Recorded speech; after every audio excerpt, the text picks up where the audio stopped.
So today on Paul Does Stuff, I'm going to kind of do a little crossover between flight school for flight simulators and a little bit of actual ground school knowledge. And really just kind of an explanation for normal people as to something that came up a few months ago, maybe at this point, which is what the heck is a NOTAM? Um, you know, a few weeks ago, months ago at this point, we got to hear a lot about NOTAMs because since the first time since September 11th, we grounded every commercial flight in the United States because the NOTAM system was down, which I'm sure led a lot of people to wonder, what the heck is a NOTAM and why do we have the entire airspace shut down for a NOTAM? And we're going to kind of show you just a few and explain the challenges of the NOTAM system in general in a way that normal people can understand it and kind of explain why they're important. So, I mean, short answer, you've got something in the stove and you don't want to watch the rest of the video.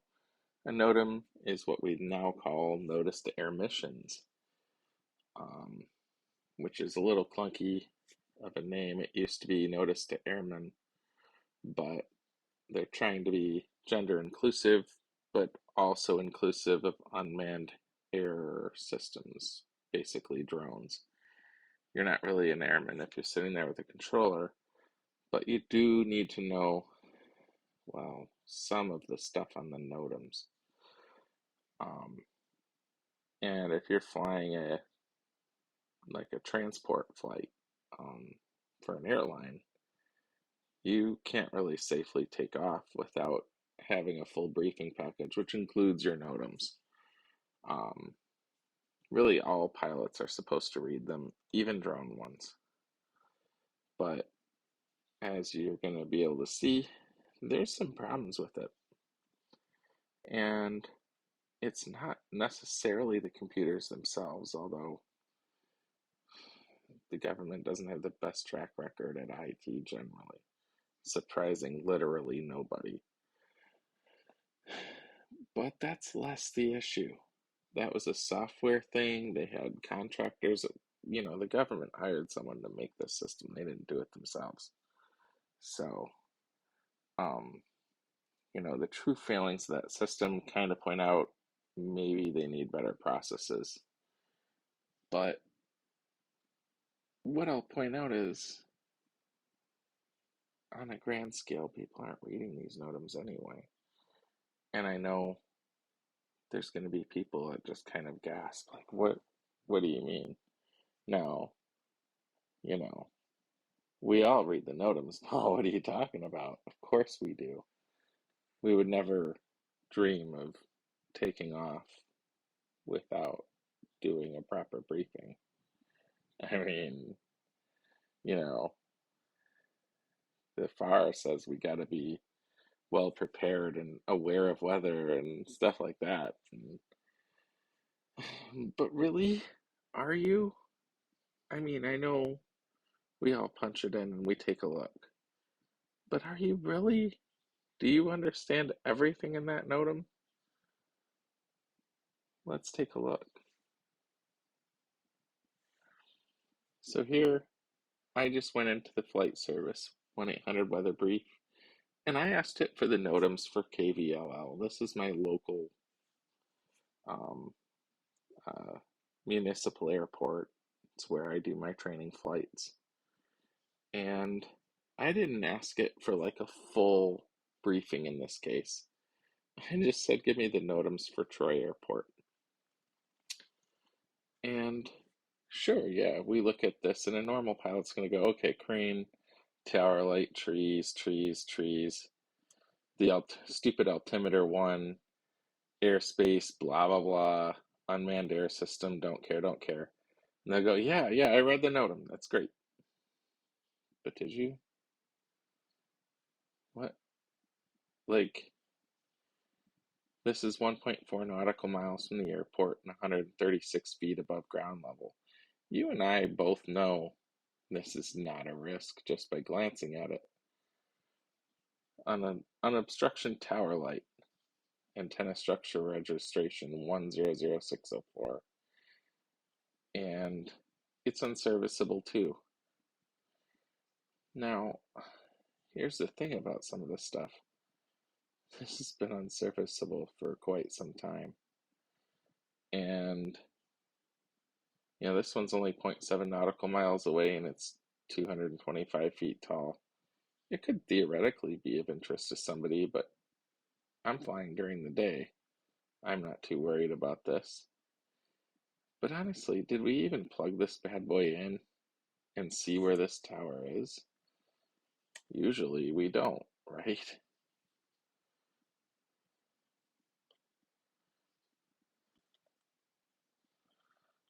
And, the format is kind of a pain in the butt.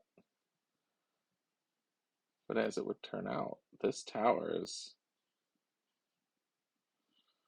the airport is, boy oh boy, right there. I'm not even entirely sure what this tower is. But I know there's a bridge right next to it. Oh, it's this one. Yeah, honestly, this isn't even remotely in the path of the runway. You kind of fly over this, but you're doing it at near pattern altitude because you're coming around and going here. And if you were taking this path, you wouldn't even come by it. So, do I need to know about it? Yeah, okay, fair enough.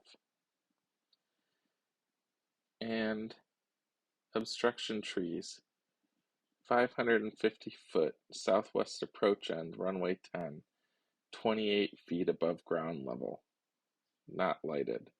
Well, first of all, it's a freaking tree. You don't light a tree. Let's take this ridiculously unfriendly coordinate and see where it actually is. This format is terrible, and I'm making some serious assumptions about whether this is even the right coordinate.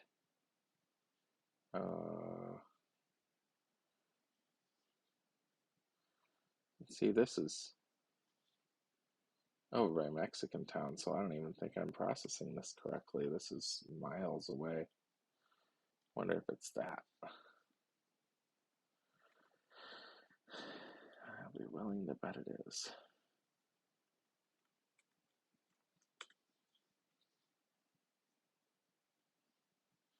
Now we're talking. This is right next to the airport.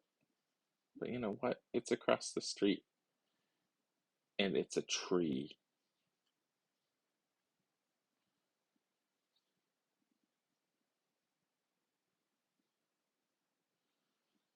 That guy. Or that. One of the two. Dude, what are we going to do about that?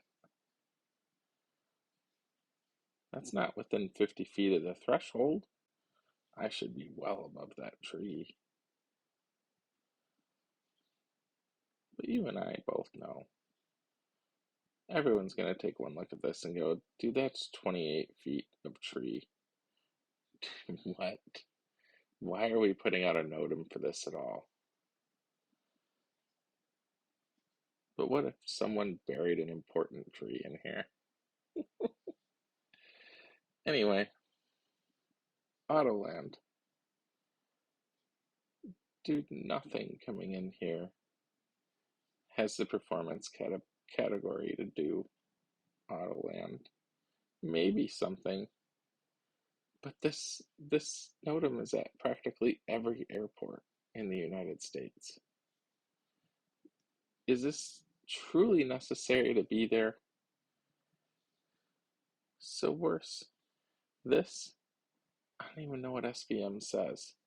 And all right, so Paul, why don't you look it up?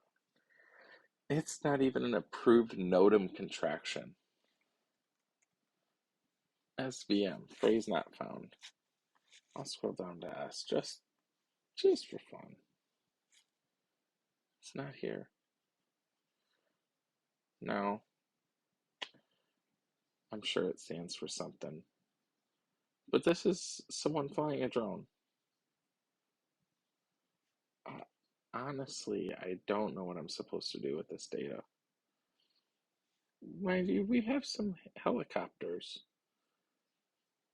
and this stuff could be handy for them, but as a private pilot, I'm not looking at that stuff. And if there was an actual,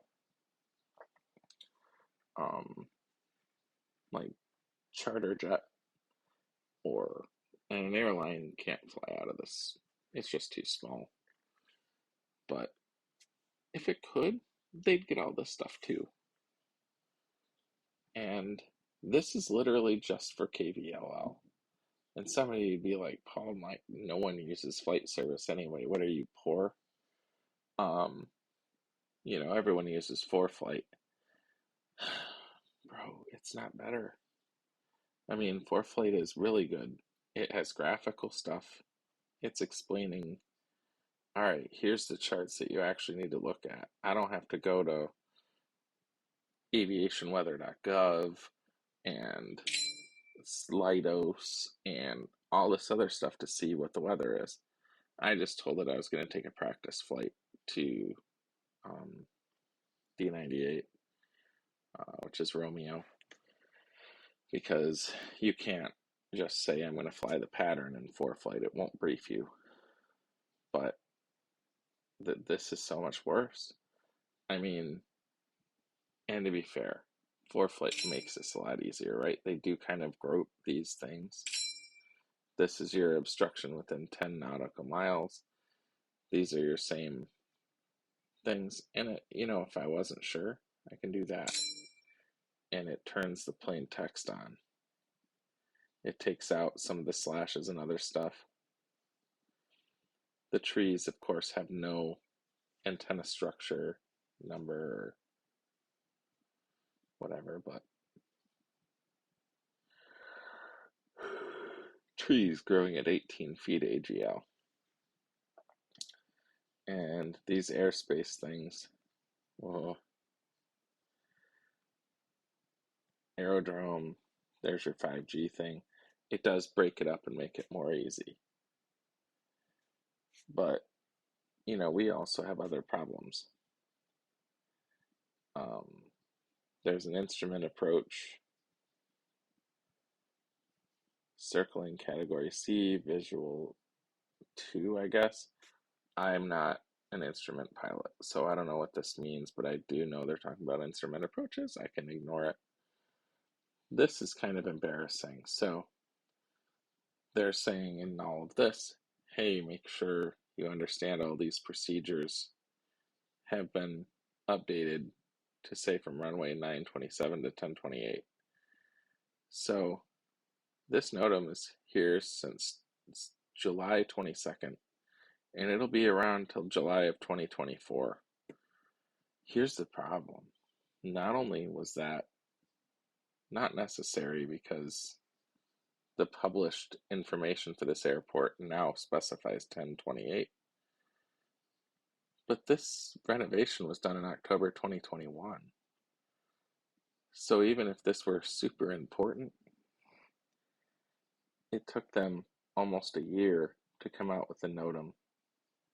And that NOTAM is going to stick around for 2 years, even though I get new charts every 6 months. And frankly, I don't need to because I can just go here on ForeFlight, pop this in, and see, yeah, look, it's in 10 and 28. Literally the entire time that I have been practicing flying planes, it has been 10 and 28. But we're going to scroll past this NOTAM for 2 more years in our briefings. So, is this a good situation? No, not really.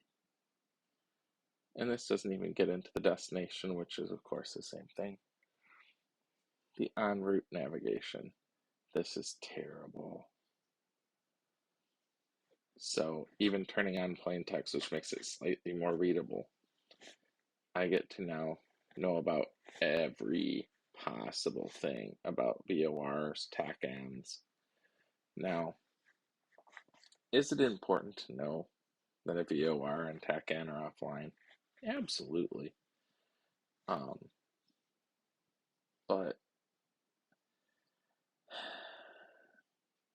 why don't they just tell me which VOR it is? Like, I have to look up what KZOB, which airport that is.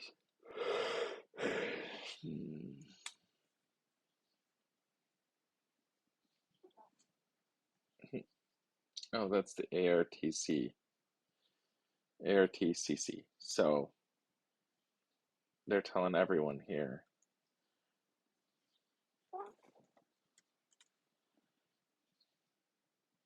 This is Morgantown, Virginia. So my briefing includes VORs that are hundreds of miles away from my airports. I told it I was flying about 20 miles. And it is telling me about stuff in West Virginia, and I'm in Michigan. Okay, fine. PHN. What is this?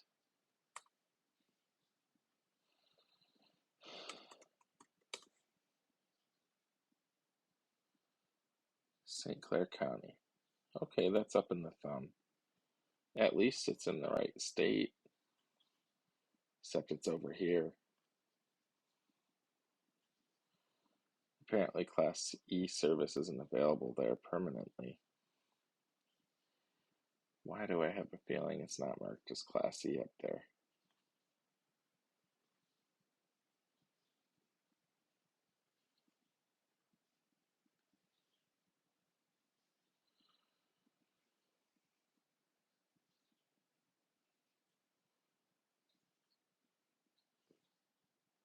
Oh, it is in the Class E. So, I'm not sure what to do with that. Does that really mean that I can't get flight services there? Is the Class E outside of the reach of air traffic control?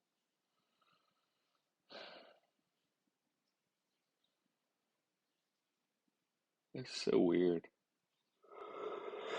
So, now I go to en route airspace.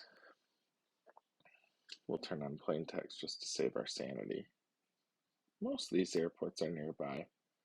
But look, we've got more drones.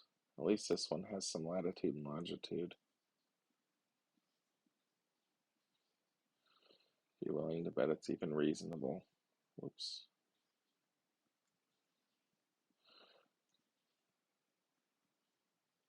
But this process requires so much actual,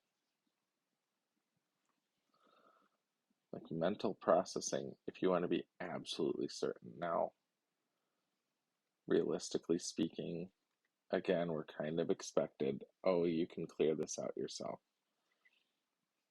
And these coordinates are in the middle of downtown Pontiac, which I'm not flying over, but that's fine.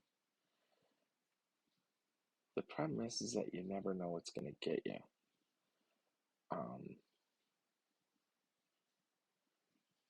Like, for every one where there's yet another radio altimeter 5G NOTAM, yet another,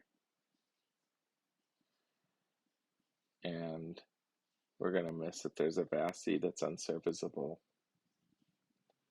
That's good to know. We're not flying to DET, and we're not flying in that direction. Do I need to know about a missing manhole cover at DET? No. Or that the main ramp has numerous 2-inch cracks? No. But these are the worst. There's birds at the airport. Really? Of course there's birds at the airport. They love grass. There's birds everywhere. I'm flying a goddamn plane. I'm surrounded by them. Warning me about something that is likely to appear in an airport, whether you warn me or not, isn't helping. And when they're too jargony for a normal pilot to understand, like, okay, I understand some of this isn't going to matter unless that I have an instrument rating.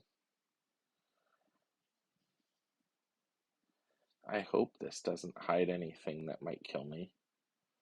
But, I didn't tell it I was flying to Detroit Airport, so I guess that's fine. And I'm not flying to Oakland either. SVM 19.8 DME in plain view section.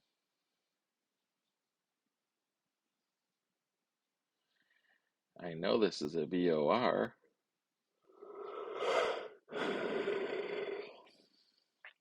I have no idea what this NOTAM's supposed to say. I assume that if I'm going to crash anything at the airport, that one has air traffic control. So if I divert there, they're going to tell me, they're not going to give me instructions that steer me into whatever that is. I hope.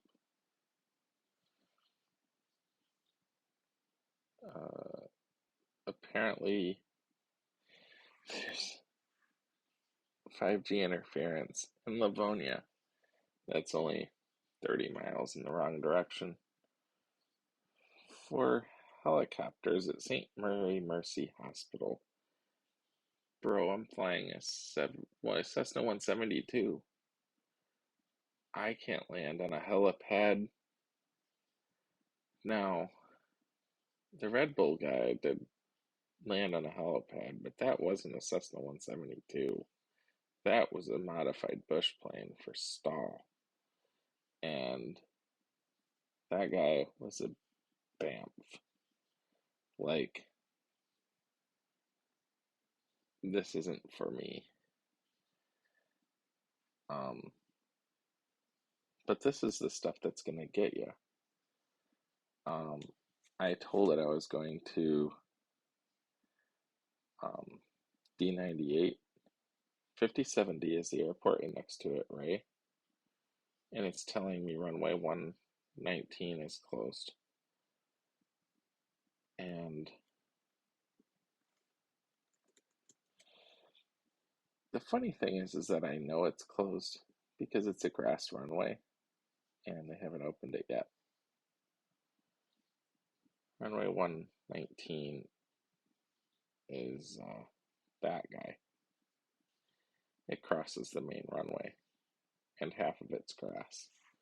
So it's not open until the grass is open. It's turf. And they lay out cones.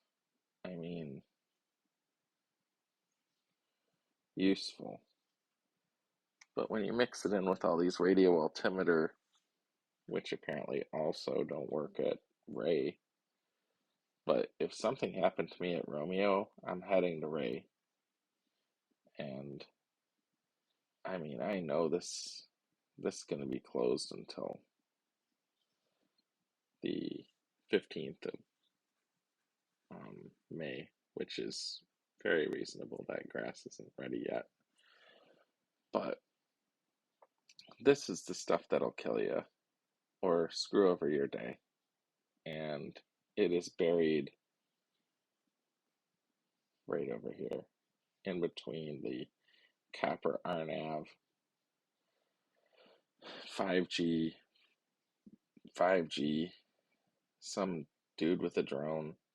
Mind you, I Started as a drone pilot, and I still fly them. I love drones.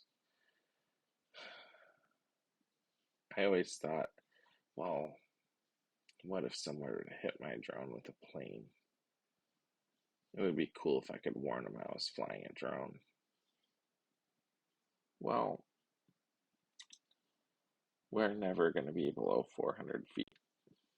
And you really can barely see a drone, even if you know where it is when you're in an airplane. All those colorful strobes, they face you, not the plane up above. So when they say anti-collision lights, those ain't it. When I fly at night, I have special 3 nautical mile strobes attached to my drone that do face out and are visible up.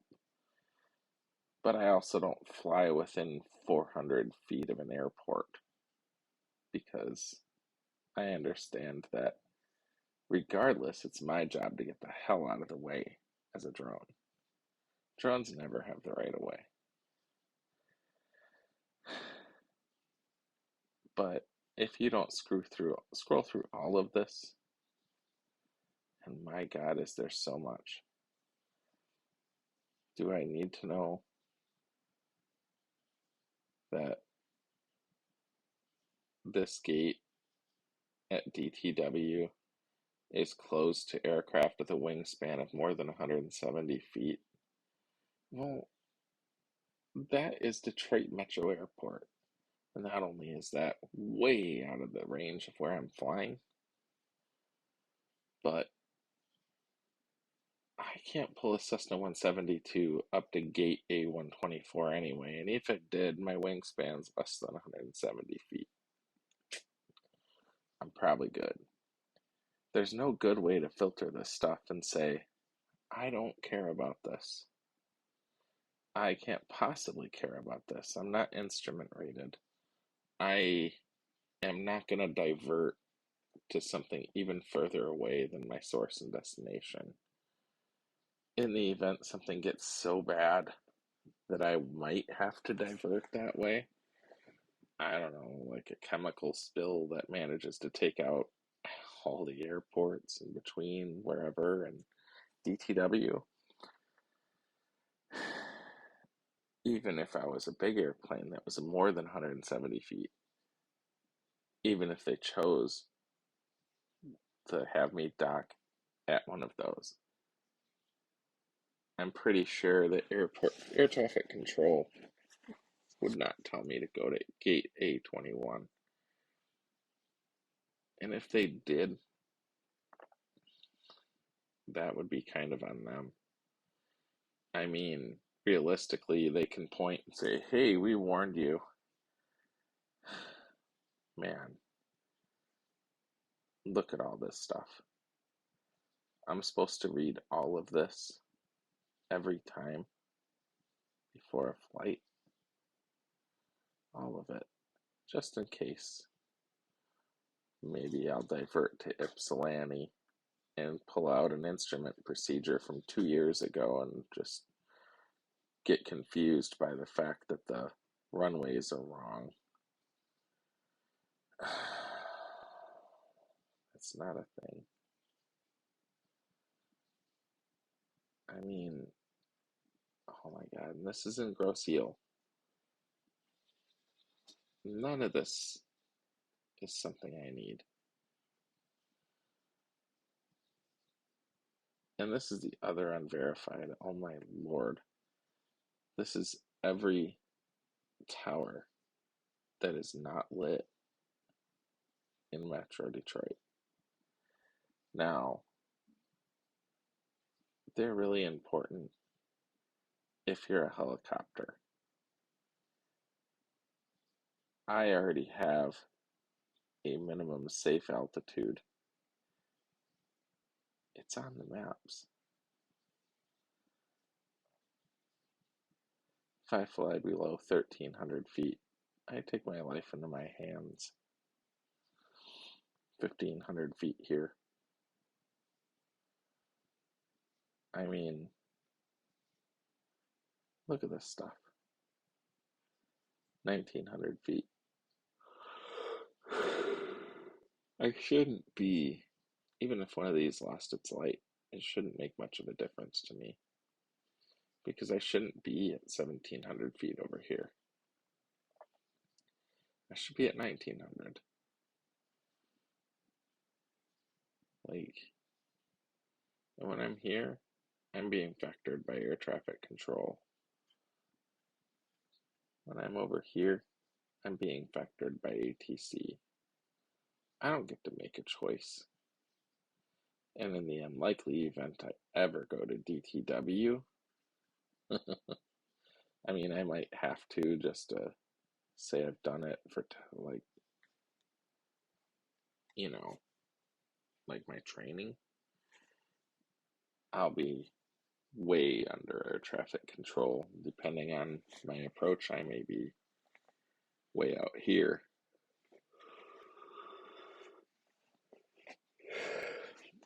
Mostly my job is to stay underneath this stuff.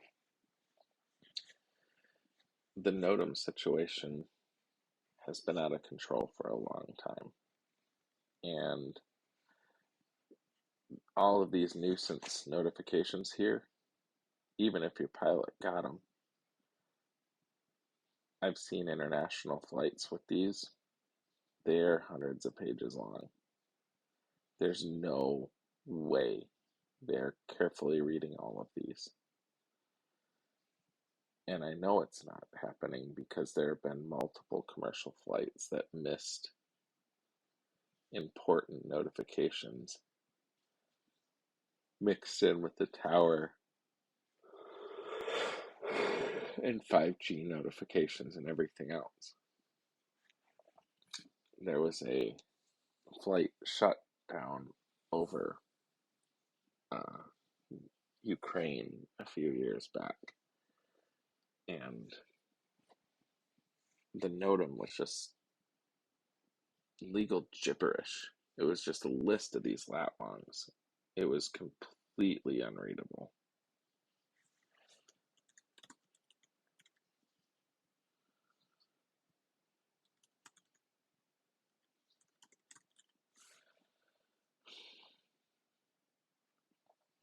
I don't know if we can find the NOTAM.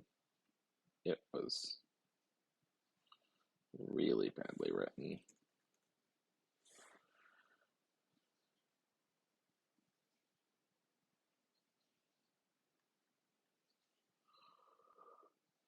Oh, here we go.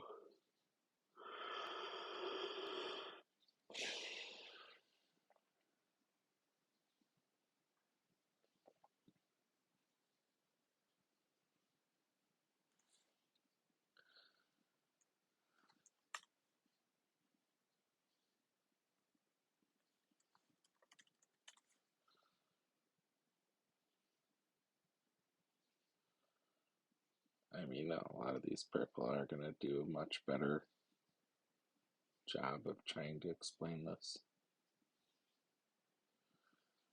than I ever could. Oh, here it is. This is terrible.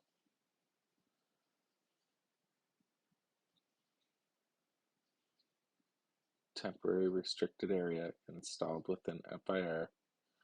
I can't pronounce that. Bounded by these coordinates. Until this point along the state boundary. Now, it spells it out in this level of detail here. Are you going to put all that in? Just like I was doing?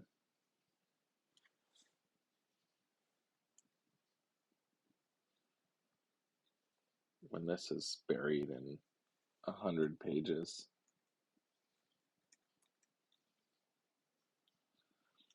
The thing is, I already know the answer to that because this MH17 definitely didn't. And they paid an absurd price for it.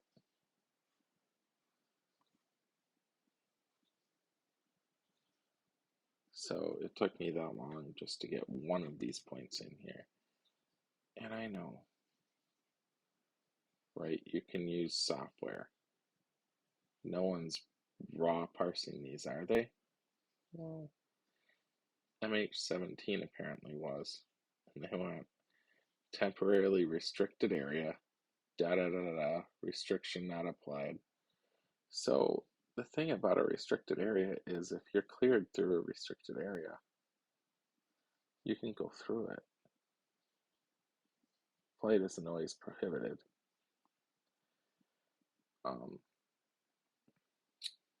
And these people were not warned in the way that they deserved. I think the ops group put it best. And honestly, if you're interested in this problem at all, you should start here. They have a really good explanation of the problem.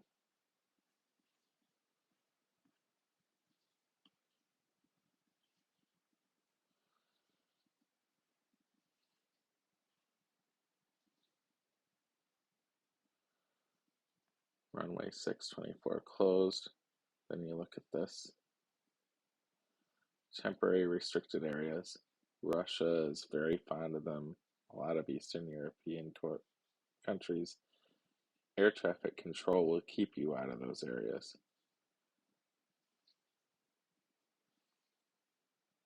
And these guys point out, what if these guys had simply written what they meant?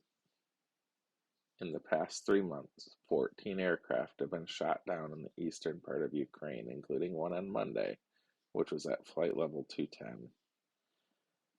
If they're shooting down planes at 21,000 feet, you're probably going to want to stay out of there.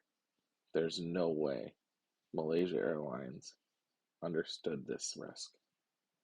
They would never have done it. And like I said, really, if you're interested, definitely check out Fixing NOTAMs at fixingnotams.org. These things are a mess. They're terrible for a small plane. They are absolutely insane. Like these guys. Look at this. Can you read all that? It's ridiculous. So, the most embarrassing part of that system wasn't that the computers were down. It's that even if the computers were up, these guys aren't reading them anyway. I mean, they're skimming them, right? You're not going to read 120 pages before you take off.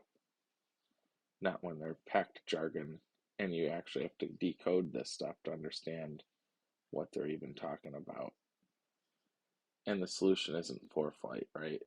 This thing made this so much easier to understand, right? I can kind of ignore entire sections of this. But it's still like warning me about birds and cracks in the main ramp before it tells me this runway is closed. And this is an airport much closer to my indicated planned flight path than this guy. It was chosen because I'm pretty sure alphabetical order. I don't know the rules it chose. This is the pay product, guys. This is the good stuff. This costs, I think, $100 a year. I can't remember. And it does a tremendous job of graphing things. But, you know, this is it, guys. This is the stuff that might kill you one day. Even though if you don't fly the plane yourself, like, you know, student pilots are always terrified of METARs, right? This looks like a gibberish mess, but I can train you to read this. This isn't hard. Like, this is 14 not wind. Or I'm sorry, it's not. It's late. That is 7 knot wind bearing 140. So,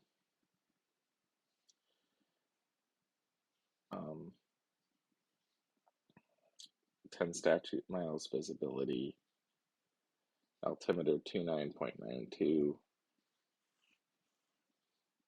I mean, it's good stuff. This is easy. Student pilots are always like, oh no, METARs are going to be what gets me. Brother, it's because we don't even try with this stuff. Let's be honest with ourselves. No way.